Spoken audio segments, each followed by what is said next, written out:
দেশের আবাসন শিল্প জাতীয় অর্থনীতির অন্যতম চালিকা শক্তি বলে মন্তব্য করেন প্রধানমন্ত্রী তারেক রহমান। বুধবার সচিবালয়ের মন্ত্রিপরিষদ বিভাগের real estate and housing association of বাংলাদেশের প্রতিনিধি দল প্রধানমন্ত্রী তারেক রহমানের সঙ্গে সৌজন্য সাক্ষাতে এলে এই মন্তব্য করেন তিনি। এ খাতের বিকাশ দেশের সামগ্রিক অর্থনৈতিক প্রবৃদ্ধির জন্য অত্যন্ত গুরুত্বপূর্ণ বলেও মন্তব্য করেন প্রধানমন্ত্রী। মণ্ডলের নামের আরেকটি রিপোর্ট।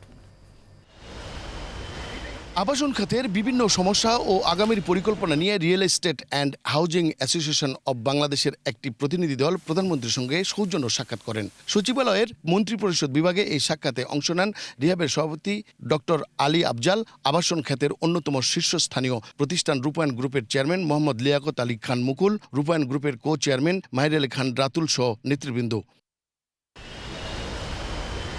দেশের আবাসন শিল্প জাতীয় অর্থনীতিতে অন্যতম চালিকা শক্তি বলে মন্তব্য করে এ সময় প্রধানমন্ত্রী বলেন, একটি স্বচ্ছ, জবাবদিহিমূলক ও বিনিয়োগ বান্ধব পরিবেশে গড়ে তুলতে সরকার কাজ করছে। প্রধানমন্ত্রী বলেন, নগরায়ন শুধু ঢাকা কেন্দ্রিক হলে চলবে না, দেশের অন্যান্য অঞ্চলকেও সমান গুরুত্ব দিয়ে পরিকল্পিতভাবে গড়ে তুলতে হবে।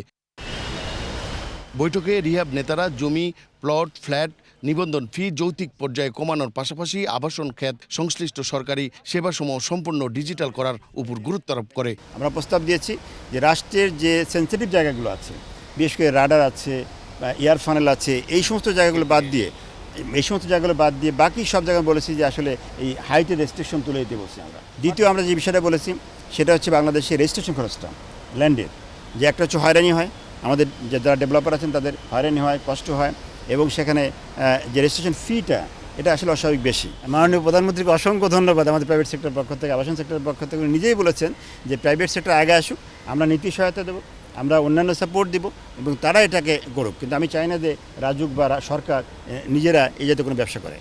এছাড়া বৈঠকে পরিকল্পিত নগরায়নের চ্যালেঞ্জ, ডিটেইলড এরিয়া প্ল্যান বাস্তবায়নের ফলে উদ্ভূত বিভিন্ন বাস্তব সমস্যা এবং এ খাতের দীর্ঘমেয়াদী উন্নয়ন নিয়ে বিস্তারিত আলোচনা হয়। যে বর্তমানে 18 কোটি মানুষকে আমাদের হাউজিংকে এটাকে বলে দেবে যে তোমরা 18 কোটি মানুষের যে জায়গার মধ্যেই আবাসন ব্যবস্থা করেছো, আগামী দিনে যদি 35 কোটি বা 40 কোটি মানুষ হয় তাহলে ওই জায়গার মধ্যেই, জায়গা তো বাংলাদেশে পারবে না, পপুলেশন বাড়বে, জায়গা তো পারবে না, তো ওই জায়গার মধ্যেই কীভাবে এই 40 কোটি মানুষকে তাদের মাথা গোঁজার ঠাঁই তৈরি করা যায় সেই ব্যবস্থা করতে হবে। মণ্ডলের নাম, এশিয়ান টেলিভিশন, ঢাকা।